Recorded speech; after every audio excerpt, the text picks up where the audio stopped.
पायलिया तोहर छनक गइल दिलवा में, तू ही तू बस गइल, तोहरा बिना जी नहीं पाइब, मर के भी अब हम रह नहीं पाइब। पायलिया तोहर छनक गइल दिलवा में, तू ही तू बस गइल, तोहरा बिना जी नहीं पाइब, मर के भी अब हम रह नहीं पाइब। पायलिया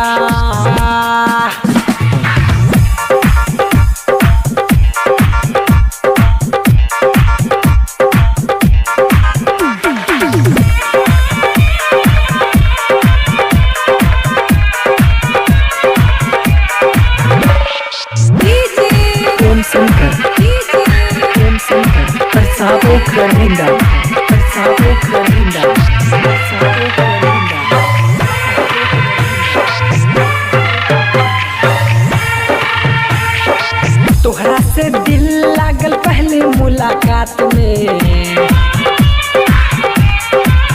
हाँ तोहरा से दिल लागल पहले मुलाकात में, जाने का जादू कैलू एक ही तुआर में, शर्मा के वो छुपने लगी, दिलवा को पागल बनाने लगी। पायलिया तोहर छनक गइल दिलवा में, तू ही तू बस गइल, तोहरा बिना जी नहीं पाइब, मर के भी अब हम रह नहीं पाइब। पायलिया तोहर छनक गइल दिलवा में, तू ही तू बस गइल, तोहरा बिना जी नहीं पाइब, मर के भी अब हम रह नहीं पाइब। पायलिया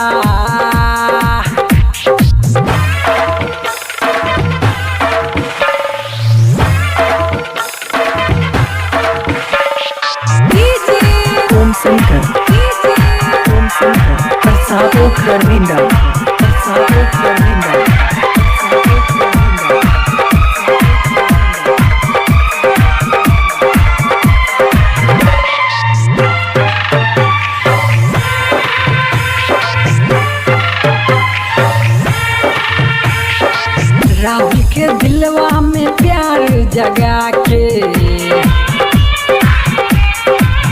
हाँ राहुल के दिलवा में प्यार जगा के, कहाँ तू जालू दिल धड़का के, एक पल में ही रोहन सोनू रोशन का धड़कन रुक गई। पायलिया तोहर छनक गइल दिलवा में, तू ही तू बस गइल, तोहरा बिना जी नहीं पाइब, मर के भी अब हम रह नहीं पाइब। पायलिया तोहर छनक गइल दिलवा में, तू ही तू बस गइल, तोहरा बिना जी नहीं पाइब, मर के भी अब हम रह नहीं पाइब। पायलिया